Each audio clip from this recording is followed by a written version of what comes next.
Et le BTC à l'heure actuelle se montre extrêmement boule et vous allez voir que les perspectives haussières pour celui-ci sont juste impressionnantes. On va l'analyser de manière très précise. Juste avant, vous le savez, on fait des rétrospectives sur les analyses justement passées pour montrer que les analyses servent à quelque chose et qu'elles amènent bel et bien un résultat. On retourne par exemple ici sur la vidéo du 9 février d'année 2021 où on voyait en bleu le sommet de 3 qui devait se faire aux alentours des 48 100, 48 200 $.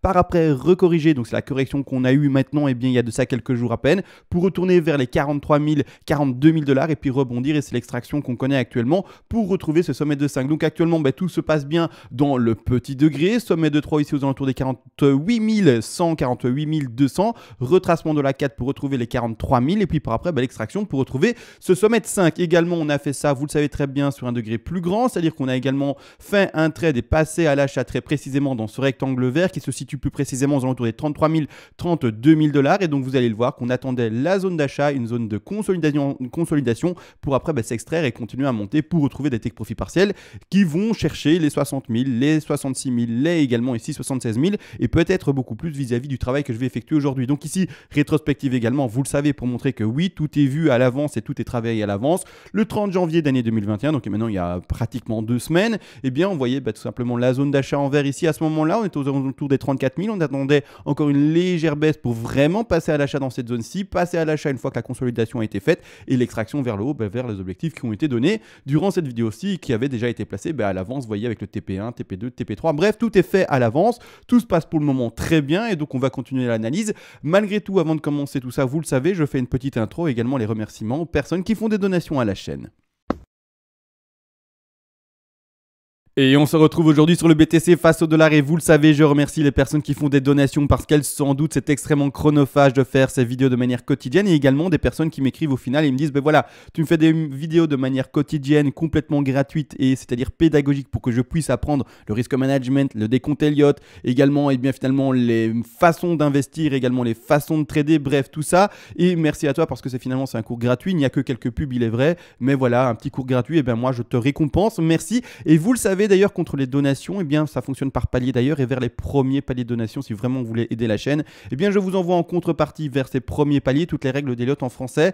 Je rappelle, j'ai écrit ce PDF justement pour que vous appreniez, pas que vous ayez du poids, du kilo et fassiez de la musculation, non, ici vraiment, ça a été écrit de manière concise pour que vous lisiez vraiment tout, vous en sortiez vraiment avec quelque chose d'appris, et avec l'appui tout simplement de mes vidéos quotidiennes, vous pouvez après tout simplement commencer à jongler de manière assez facile, parce que également dans mes vidéos, vous le savez, j'essaie d'être le plus complet possible.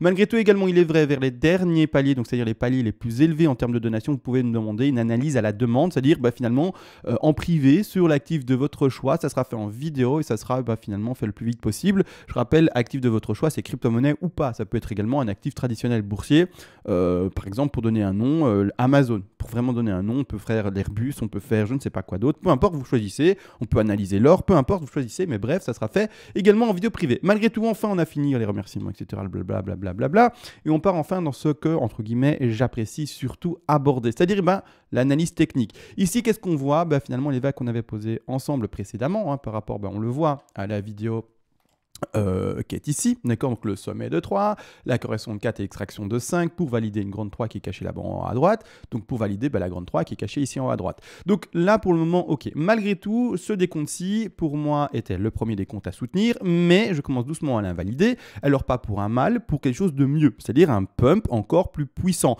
Je vais vous le montrer, alors il y a deux choses l'une ici clairement, pour le moment on est en train de valider ou invalider une figure, au moment où je parle très exact. Donc ici, le prix très exact des 49 374 $ est extrêmement important à observer. Soit on le casse à la hausse, soit on a une résistance dessus. En tout cas, aucune mauvaise nouvelle. Si on casse légèrement à la baisse, ça va être une consolidation, d'accord, à l'horizontale, vous allez le voir, toujours quelque chose d'extrêmement pump.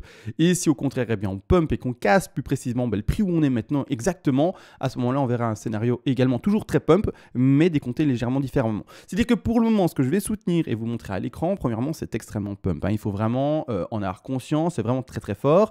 C'est-à-dire qu'ici en fait ma 3 va se faire propulser beaucoup plus fort, la 4 ici beaucoup plus fort, bref tout va être vraiment pumpé vers le haut. C'est-à-dire que ici clairement je soutiens ma 1 en bleu, je vais mettre un degré un peu plus élevé, comme ça on le voit vraiment précisément.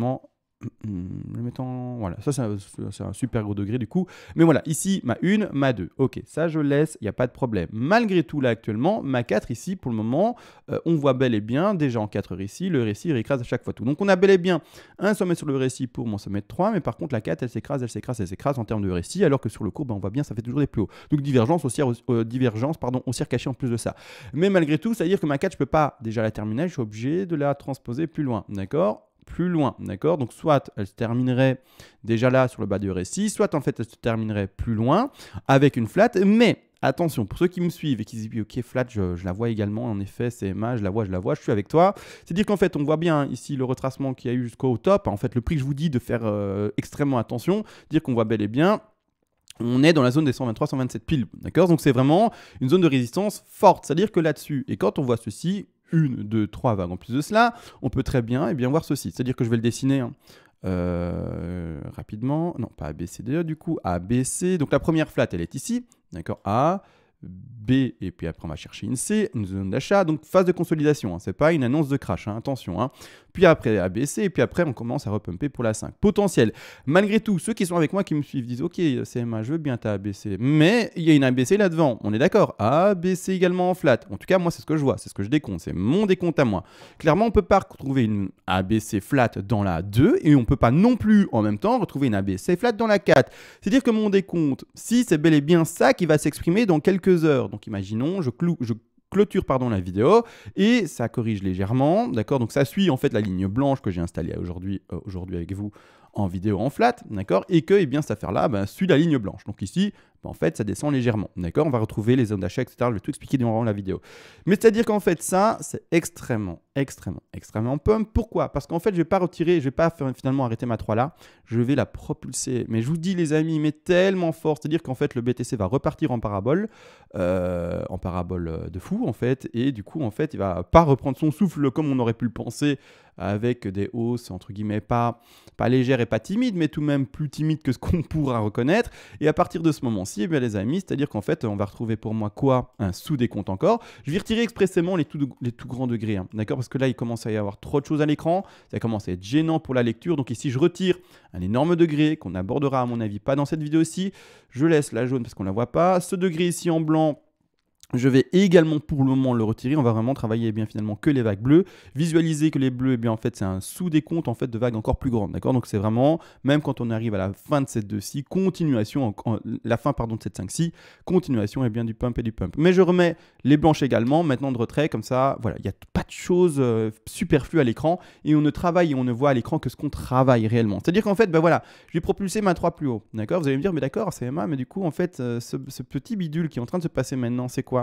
Pour moi, c'est encore un sous-décompte, d'accord? C'est-à-dire qu'en fait, on est vraiment dans quelque chose qui va faire une extension sur 3. Et en fait, je suis dans ça. Si c'est ça qui se passe, hein, les amis, ça serait fou, clairement. Et à partir de ce moment-là, je pars sur une, un bas de 2, 3, 4 et 5. Je vais le mettre en une couleur un peu plus pâle, de cette manière-là. Je vais le mettre ici comme suit. Et je vais mettre ça dans un petit degré, je vais mettre en minor, ça sera très bien. Donc c'est-à-dire, et je vais surtout le mettre de manière visible, parce que là c'est juste invisible, sans shadow, et voilà. Donc c'est-à-dire qu'en fait, moi je vais voir ça, une, consolidation de 2, puis extraction de 3, 4 et 5, d'accord? Mais clairement, boum. Et alors, gros pump, et gros pump, d'accord? Donc vraiment, pour le moment, je reste dans ce décompte-ci, d'accord? Vraiment, hein. C'est-à-dire que là, on est très propre, je vois bel et bien 3 vagues baissières, 1, 2, 3, là devant. Je vois ici bel et bien une ABC pour le moment, c'est indiqué, hein. Donc ici, je vois bien 5 vagues, un retracement, et puis de nouveau ici, on ose espérer également 5 vagues qui vont se valider sans exploser ce fameux niveau de résistance, recorriger légèrement et trouver son point d'achat. C'est-à-dire que là maintenant, je vais mettre en place pour les traders un niveau d'achat qui est pertinent selon moi. D'accord? C'est-à-dire qu'ici, quand je mets ma flat, on revérifie tout en 2 secondes. Je vais retirer maintenant la bleue qui du coup gêne maintenant, hein, vu que c'est déjà un degré un peu plus grand. C'est-à-dire qu'ici, je reprécise, hein, je reprends ceci, le bas de A, je retourne à la racine, 123,27. Parfait, vraiment, je vois bien 1, 2, 3 vagues haussières pour le moment validées. C'est-à-dire que là, en fait, le trader n'a rien à faire. Je rappelle, dans un marché bull, aussi bull que ce qu'on connaît sur le BTC, d'accord? Donc un bull run, on peut l'exprimer comme ça. On ne s'amuse pas, ou en tout cas moi je n'incite pas et je n'invite pas les gens à faire des shorts. C'est-à-dire que j'insiste, et là-dessus c'est important, aux gens au contraire, et bien finalement de temporiser et d'attendre uniquement des plans de trading qui valident des points d'achat. Le plan de trading qui valide un point d'achat, c'est une ABC en flat ici, c'est-à-dire qu'en fait plus précisément, je vais de mon Fibonacci et je vais vous montrer quels sont les points d'achat à privilégier pour le prochain trade à tenir. C'est-à-dire que le prochain trade à tenir, le prochain point d'achat pertinent sera, seulement, ou même seront, parce qu'on aura deux à illustrer, les 61,8% de Fibonacci. Donc ici, un petit rectangle rouge en fait que je mets en vert puisque c'est un point d'achat, d'accord? Et le second point d'achat qui sera également pertinent selon mon analyse ici seront les 100% de Fibonacci. C'est-à-dire qu'ici, vous choisissez un niveau, vous devrez, lors de la chute, si elle s'exprime bien, d'accord, on temporise, si ça pète à la hausse, tant mieux pour les traders qui sont rentrés à l'avance, vous le savez, et qui sont déjà par exemple pour moi et pour ceux qui me suivent depuis ici le 30 janvier, rentrez bien sur le point d'achat ici les 32 000, 33 000, tant mieux pour nous, d'accord? Ici au contraire, ceux qui ne sont pas dans un trade, qui sont moi j'ai rien, c'est là on regarde pour vous l'éventualité d'une entrée, d'accord? Si le cours fait bel et bien ce qu'on a étudié et prévu, on rentre dans le trade. Si le cours ne fait pas ce qu'on a prévu, on n'appuie pas sur le bouton comme un débile, je suis désolé du terme, en voulant avoir d'office un trade. Non, d'accord? Soit vous avez analysé la chose, le cours fait ce que vous avez analysé et vous rentrez dans le trade, soit le cours fait justement ce que vous n'avez pas analysé, ce que vous n'avez pas prévu, et alors là vous ne rentrez pas dans le trade. Et c'est pas plus compliqué, d'accord? Soit c'est fait et vous rentrez, soit c'est pas fait et vous rentrez pas. Donc c'est vraiment binaire. Ça fait ce que j'ai prévu, je rentre. Ça fait pas ce que j'ai prévu, je rentre pas. Point, d'accord? Et soyez pas au milieu avec des émotions. Ça pump, allez, ça va encore pumper et j'achète. Vous allez acheter le top comme d'habitude, vous faire avoir par le crash et puis après ça sera terminé, d'accord? Donc et encore, je dis crash, je dis un petit crash, je dis la correction, et après ça sera terminé pour vous. Donc non, d'accord? Soit vous avez étudié la chose et vous rentrez dans le trade, soit vous n'avez pas étudié la chose, vous êtes à côté de vos pompes, vis-à-vis de vos émotions, et vous ne rentrez pas dans ce trade, d'accord? Donc ici, clairement, du coup, les deux zones d'achat, je rappelle également, du coup, le stop. Le stop loss sera posé normalement légèrement en dessous du double bottom. Attention, bottom, j'appelle ce dernier bas de A, on ne parle pas du bottom au 3000 par exemple, donc ici, en dessous des 43 000, d'accord? Donc ici, clairement, je le poserai là.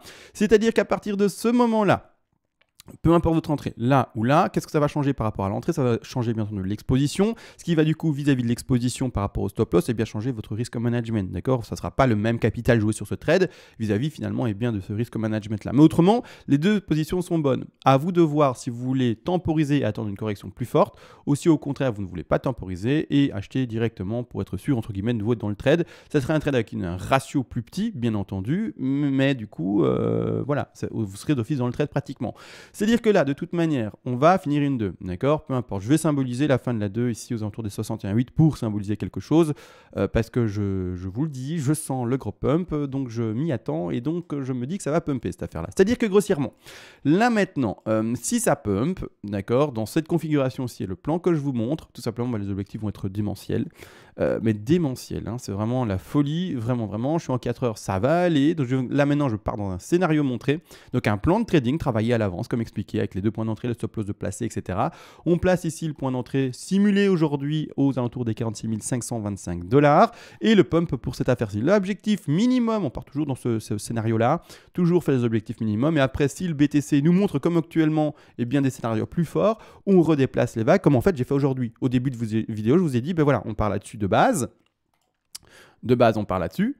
Mais en fait, qu'est-ce que j'ai fait? J'ai fait, non, hop, la 3, je la place plus haut, etc. Rappelez-vous, d'accord, ça c'est en début de vidéo d'aujourd'hui de toute façon. Mais donc, la même chose, c'est-à-dire qu'on part quand même et toujours, même ici dans ces sous-vagues, dans l'expression d'une hausse, entre guillemets, la plus faible, d'accord? Mais si le BTC plus tard nous montre en fait un peu plus fort, on déplacera tout simplement les objectifs. C'est-à-dire que là maintenant, d'ailleurs ça se joue, il y a quelque chose qui se joue là maintenant, le pump. C'est-à-dire que si vous regardez cette vidéo aussi et qu'en fait ça pump de folie là, et que ça n'a pas eu le retracement, je referai une deuxième vidéo dans l'après-midi je ferai une vidéo dans l'après-midi pour faire le suivi et vous montrer l'autre des comptes alternatifs, parce que je vais pas m'arrêter sur quelque chose qui pour le moment ne s'est pas produit, sinon ça ferait une vidéo du coup qui montre trop de plans, trop difficile à comprendre et du coup c'est pas terrible. Donc je vais attendre que ça valide ou invalide tout simplement le scénario ici pour passer à l'achat et pour prendre le pump avec. Donc ici clairement l'objectif minimum pour la 3, je le rappelle, ce sont dans cette configuration-ci les 64 000 déjà. Attention, et en plus de ça c'est que le début du pump, donc 64 000. Donc je vais retirer tous les autres petits rectangles rouges ici qui vont me gêner également, parce que ça vraiment vous allez voir qu'on va les déplacer beaucoup plus haut.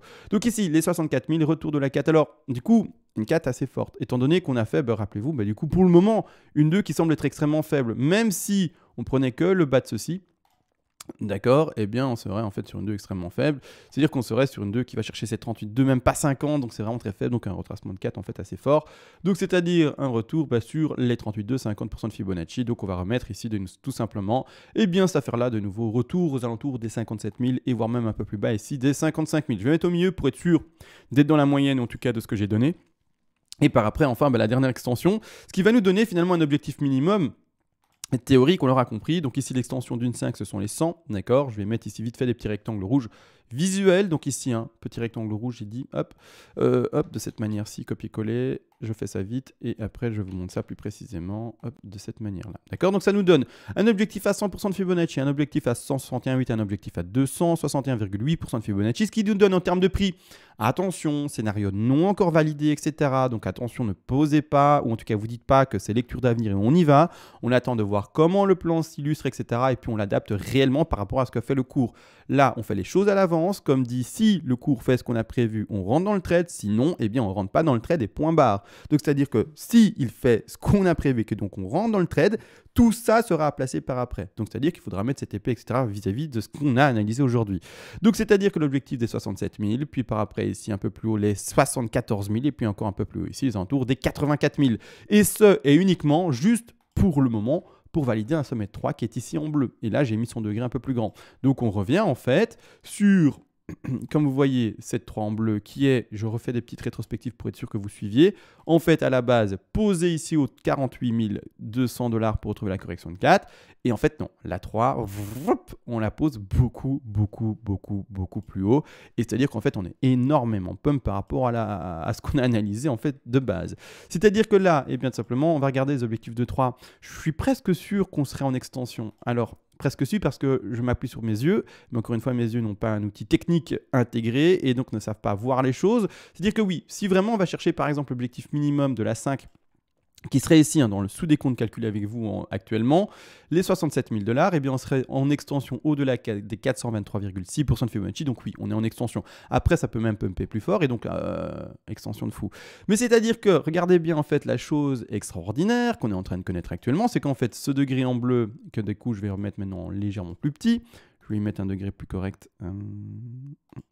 non, pas en minutes. En sub ici, c'est très bien. Et ici, là, donc ce sous petit degré, je vais le mettre en minuscule. Voilà, de cette manière-ci. Eh bien, en fait, ceci est le sous-décompte, encore une fois, d'un décompte encore plus grand. D'accord. Et ce décompte plus grand, vous le reconnaissez probablement. 1, 2, 3, 4, 5. Et puis après, on parlera des autres décomptes. Non, aujourd'hui, on ne parlera pas des décomptes plus grands. On restera sur ça. Et c'est-à-dire qu'en fait, ce 1, 2, 3, 4, 5, c'est quel décompte? C'est celui par rapport à nous, qui sommes rentrés aux 32 000, 33 000. Et qui attendons un pump de fou en fait. Et donc c'est-à-dire le décompte qui est ici. D'accord. 1, 2, 3, 4, 5. D'accord. On est là-dedans. Alors là, c'est pas encore posé correctement, etc. Mais on est là-dedans. C'est-à-dire que clairement, il faut comprendre une chose, c'est que les objectifs qui sont posés pour cette 5-là vont être à recalculer, à retravailler. Donc je rappelle, on va vite faire ça d'ailleurs. On part du principe qu'on arrête. Je vais tout faire en fait, je vais faire le travail de 3, 4 et 5. Donc on part du principe qu'on arrête dans l'objectif minimum, d'accord, ici aux 67 500 $, par rapport et vis-à-vis du sous-décompte actuellement toujours pas validé. On attend une validation, c'est-à-dire des petites bougies rouges actuellement pour continuer à pumper. Si ça pumpe directement, je vous ai dit, je referai une vidéo pour vous montrer l'autre plan qui est extrêmement pump également. Les deux plans sont pump, il n'y a pas de je suis pas pump. Mais entre guillemets, c'est-à-dire qu'à partir de ce moment-ci, je vais faire le travail. Donc c'est-à-dire qu'on a fait une 2 faible, donc je reprécise, on va chercher une 4 qui est plutôt forte à ce moment-ci. D'accord, ici 2 faibles, non, en bleu. 4 forts, donc 38 de 50, donc de nouveau des grosses bougies rouges, c'est ça qui est ennuyeux, mais c'est la vie, d'accord. Donc 38-50, on va la mettre au milieu. Comme ça, je suis entre les deux, encore une fois. Comme ça, je travaille les deux scénarios, on va dire ça comme ça. 38 de 50, c'est-à-dire qu'à partir de ce moment-ci, je reprends mon Fibo. Ah, peut-être que l'extension est trop forte et que du coup, on va avoir du mal à dépasser. Ah non, ça va. Heureusement, ça va. L'objectif de 5, 261,8. Je fais vite. La théorie, désolé, je passe un peu au-dessus. Comme ça, je vais rapidement également là-dessus. Hop, c'est parti. On a fait du coup une 2 qui est forte. Ça, je sais de tête et je me rappelle. Donc, je ne vais pas remettre mon Fibo par rapport à ça. Et donc, c'est-à-dire une 4 faible. Donc, 4 faible. Vous voyez comment ça nous propulse plus tard. 23,6, 38,2, je vais le mettre au milieu. D'accord, 23,6. Hop. Et c'est-à-dire qu'enfin, on va pouvoir voir bien les objectifs de la 5. Alors là, par contre, encore une fois, comme l'extension est énorme, J'espère qu'on aura les objectifs propres. Super, on les a. C'est-à-dire qu'en fait, eh bien, il faudra mettre pour nous qui sommes rentrés à 32 000. Si ce scénario se valide, déplacer notre take profit partiel. Donc, c'est ceux qui ont été placés, rappelez-vous. Hein. Là, le 30 janvier, aux alentours des... que je vois ici. Là, au 30 janvier, on les avait placés aux alentours des... C'est ça. Hein. Je suis bon, hein. Oui, donc c'est bien ça. Je revérifie, donc oui, c'est bien ça. 52 000 au 30 janvier, on les a placés. Ensuite, on les avait placés au 58 000 et au 67 000. D'accord. Par après, on les avait déjà redéplacés dans un scénario encore un peu plus pump. Mais là, vis-à-vis de ce que j'analyse, encore les déplacer plus haut. Et c'est-à-dire qu'en fait, les objectifs seront les suivants. Et oui, c'est évolutif, hein, les amis. Il faut vraiment pouvoir bien analyser de manière quotidienne et se dire, ok, en fait, on est dans des vagues encore plus grandes. Et c'est ça, finalement, le bull run. C'est vraiment être attentif. Parce que le bull run, en fait, est tellement bull que clairement, eh bien, en fait, il ne nous laisse pas le temps de répit et il nous dit, écoute, regarde vite tes objectifs parce que moi, en fait, mon objectif, à moi, il est plus haut que ce que tu as pensé de base. Donc voilà, il faut faire attention à ça. C'est-à-dire qu'en fait, l'objectif minimum, normalement, ce serait donc une tronquée. Mais encore une fois, les tronquées, c'est pas ce que je privilégie. Donc ici, le TP qui serait placé ici aux alentours des 69 400 $ ne sera que pour moi un petit TP, pas du tout un TP important. Et par contre, les 161,8 seront un TP assez intéressant aux alentours des 75 000 $ déjà. Vous entendez le prix, hein. 75 000 $ déjà. Et par après, on a le TP numéro 3 ici qui s'installera aux 84 937 $. On peut arrondir presque à 85 000 $ pour notre petit BTC. Donc une hausse fulgurante pour celui-ci. Je ne vois pour le moment pas de réelle correction. C'est-à-dire que quand on retourne en termes de... donc là, excusez-moi le petit Fibo, hop, je le retire. En fait, quand on retourne en termes de mois, comme ça, pas en weekly, pardon, mais en mois, quand on regarde ça, on voit encore une énorme bougie verte qui est pour le moment en train de se dessiner. Et pour ma part, je identifierai encore une nouvelle bougie verte à identifier le mois prochain. D'accord. Donc comme ça. Donc en fait, pas de bougie rouge. D'accord. Donc en fait, la continuité de la tendance ici, hein, j'ai dessiné ça. D'accord. Et donc en fait, une nouvelle bougie verte à continuer. Donc pas une bougie rouge du tout, et c'est-à-dire qu'en fait la tendance, donc 85 000, c'est où d'ailleurs? Juste pour montrer en fait quel genre de bougie rouge verte on pourrait connaître, 85 000 c'est là-bas, d'accord? C'est-à-dire en fait ce genre de bougie verte. Donc une explosion comme on l'a jamais vu, d'accord? C'est-à-dire que clairement, j'espère que ce plan va se faire parce que ça fera un bénéfice fou. Et ce qui est intéressant également, et c'est ce que j'aimerais apporter et ce que j'essaye de vous apporter de manière quotidienne, je sais et je vous le dis, parfois il y aura des entrées qui seront foirées. Donc je préfère le dire parfois. Et heureusement, en fait, un trader a des entrées qui sont pas bonnes. C'est-à-dire qu'en fait, il va entrer en trade, en long par exemple, et malheureusement, en fait, le long va se faire prendre par rapport au stop loss et ça sera une perte, d'accord? Une perte sèche, point barre. Heureusement que ça arrive, sinon ça veut dire qu'on irait à l'avenir et qu'en fait on serait juste, je sais pas comment, des gros tricheurs, on ferait un hack de la vie, c'est pas possible. Mais c'est-à-dire que premièrement, rappelez-vous, et ça c'est important de le comprendre, un trader a dans son plan de trading, comme je rappelle également, j'en fais souvent l'analogie, un magasin, eh bien des pertes qui doivent être prises et comprises dans son plan de trading ou son plan comptable pour le magasin. C'est-à-dire que le magasin, lui, il a prévu les périmés, les casses, les vols, les incendies, tout. Bref, c'est dans son plan comptable, d'accord? C'est la même chose pour le trader. Il doit avoir pris en compte tous des trades perdants, ou en tout cas potentiellement des trades perdants sont dans son plan de trading. Et c'est même pas potentiellement, c'est sûr. Un trader qui n'a pas de perte, c'est pas possible. C'est-à-dire que je rappelle, imaginons, et c'est même souvent comme ça, un trader peut très bien, perdre 7 trades sur 10, c'est-à-dire gagner que 3 trades sur 10, donc en fait perdre la majorité de ses trades, mais vis-à-vis de son risque management, faire en sorte, et c'est ce qu'on fait nous ensemble, vous le savez de manière quotidienne, faire en sorte de perdre à chaque fois sur les trades perdus, mais un tout petit peu de son capital trading, alors que quand en fait il ouvre un trade gagnant, donc par exemple celui-ci qui est aux alentours des 32 000, là au contraire, lui il va se prendre un bénéfice de fou et le gain des quelques trades gagnants va être tellement énorme qu'il va recouvrer et bien tout simplement dépasser toutes les pertes microscopiques faites par les 7 trades. Donc ça finalement c'est une chose à intégrer pour les néophytes, c'est que en fait le trader dans son jeu entre guillemets, dans son quotidien, la perte fait partie du jeu, mais qu'au contraire quand il gagne, c'est pas le gars qui va se contenter rapidement de clôturer son trade parce qu'il a peur des pertes bizarrement, des gains bizarrement, mais au contraire il veut et il est vraiment avide de gains et donc il va laisser son trade un maximum ouvert avec bien entendu ce trade gagnant pour avoir un potentiel gain le maximum, c'est-à-dire je m'exprime pas très bien, mais en tout cas le plus grand possible, parce que je rappelle également les néophytes malheureusement quand en fait leur trade est gagnant, c'est-à-dire qu'ils voient je suis en bénéfice de 5%, 10%, je sais pas 15%, peut-être plus, peut-être moins, j'en sais rien, peut-être 100%, peu importe. Mais un trader néophyte va vite clôturer son trade qui est gagnant. Alors, allez savoir pourquoi, j'en sais rien. Je n'en sais rien. Quelqu'un qui crache sur du bénéfice en fait. Donc c'est-à-dire que ah oui, je gagne de l'argent là, allez, je prends vite mes bénéfices, au moins j'aurais gagné ça. C'est pas la bonne réflexion. C'est ok, je suis en train de gagner de l'argent là maintenant. Le trade se passe bien, le trade est en train de monter, d'accord. Du coup le néophyte n'a probablement pas mis de TP. Il va clôturer son trade à 100% à un moment donné, alors c'est pas bon du tout en fait, il faut jamais faire ça, c'est pour ça que nous on clôture petit à petit, etc. Et puis même on clôturera, enfin bref, je vais pas aller dans l'explication plus profonde, pas aujourd'hui. Mais c'est-à-dire que clairement en fait, le néophyte va clôturer très vite en se disant au moins j'ai mes 10% de gain. Non, d'accord, non, la personne un peu plus avancée, qui donc du coup a un peu d'expérience, va elle au contraire se dire, eh bien non, là maintenant ce que je mets en place vis-à-vis de mes objectifs haussiers, donc qui sont ici par exemple, je vais déplacer mon stop loss, d'accord, je le mets à mon point d'entrée, je prends mon TP de sécu, et puis après, j'analyse, je vois où est-ce que je dois mettre mon TP, je ne clôture pas trop vite. S'il y a une invalidation de scénario, là je clôture, etc. vis-à-vis de mon stop loss, qui deviendra un stop profit. Bref, toute une réflexion qui fait que, en fait, on veut maximiser le gain et pas clôturer comme un, j'allais dire un détute, mais peu importe, et bien rapidement son trade. D'accord. Donc c'est-à-dire c'est l'erreur la plus fréquente. Également le débutant, ça je rappelle, hein, c'est une petite fin de vidéo finalement, mais le débutant, lui, quand en fait il a la perte, imaginons. Il ouvre son trade à un point précis. Je vais mettre un rectangle vert ici, d'accord. Donc ici, hop, sur un vide. Le néophyte, qu'est-ce qu'il fait? Il rentre en trade, là, dans ce niveau vert, d'accord. Le cours, tout simplement, eh bien, il fait son affaire, il pump, il va chercher son niveau d'achat, puis il continue à pumper, tant mieux. Quoique, c'est pas l'exemple que je veux montrer. Le cours il monte, il va chercher le point d'achat de la personne, nickel, ça repump ici, et puis après, malheureusement, ça crash, d'accord. C'est-à-dire qu'en fait, je vais mettre en jaune pour exprimer le cours. Donc ici, c'est le cours du BTC, hein, pour exprimer. On rentre dans le point d'achat de la personne, ça pump légèrement, et puis après, ça descend, d'accord. C'est-à-dire que la personne, en fait, elle a également, normalement, j'ose espérer, mis un stop loss, mais le stop loss, de base, il est indiqué, je vais mettre en blanc du coup, il est indiqué, je vais mettre à un endroit, voilà, en blanc, il est indiqué à ce niveau-ci, d'accord. C'est-à-dire que normalement, la personne qui a ouvert son trade, mais qui est néophyte et débutante, se dit, ben voilà, si ça touche mon stop, normalement, je sors de position, d'accord. Le problème, c'est qu'en fait, la plupart des néophytes se disent, ben non, mais ça descend, mais ça va repumper. Là, on est près d'un support, je sais pas ce qu'il y a à gauche, imaginez, il y a des supports dessinés, etc. On est près d'un support, ça va pas le break, d'accord. C'est-à-dire que ce que je vais faire, c'est pas prendre le risque de me faire prendre mon stop, je vais le descendre.